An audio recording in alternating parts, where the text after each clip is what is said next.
A ještě vezmu z pohledu toho, co české zdravotnictví, respektive tato nemocnice, nabízí svému regionu, tak je to ještě velmi dobrý. Velmi dobrý. Ale my, jako ty insidři, co to známe zevnitř, tak víme, že personálně je to opravdu úplně na maximum a už to nejde napínat dál, bez toho, aby jsme právě získali nový personál a trošku té práce rozměnili a umožnili těm lidem i vzdělávání a nějaký soukromý život. Takže špatný to je, pokud se nebude nic dělat.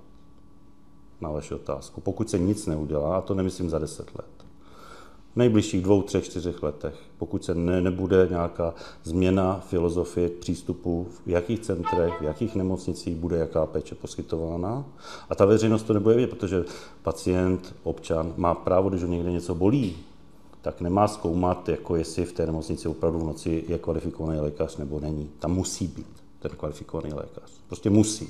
To nemůžeme, jako dneska jsme, naštěstí v naší nemocnici tolik ne, ale napříč republikou víme, že to je někde opravdu na hraně, že tam jsou lékaři, kteří by tam neměli sloužit, nebo ta odbornost není úplně zajištěná.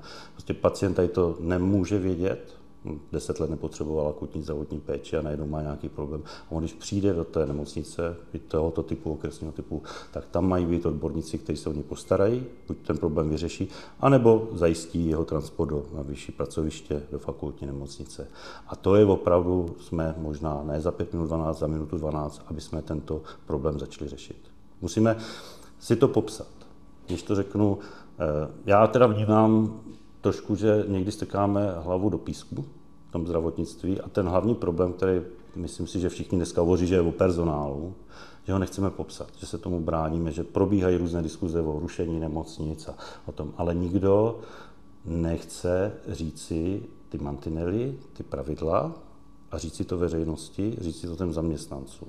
Já to ještě obrátím k našim zaměstnancům, když já přijímám mladé kolegy, a naštěstí teda dneska na ORL oddělení máme dostatek mladých lékařů, tak já jim musím garantovat, že když u mě nastoupí a bude jim trvat 5-6 let nějaké vzdělávání, že si tady můžou vzít hypotéku, že si tady můžou postavit domek nebo můžou být, že tady ta nemocnice má perspektivu. V období, že mimo velkých nemocnic vlastně ta perspektiva těch menších nemocnic se vytrácí, protože nikdo žádnou nějakou garanci sítě nedává, tak ty mladí lékaři a mladé sestřičky vyhledávají přirozeně svoji kariéru ve velkých centrech, ve velkých nemocnicích.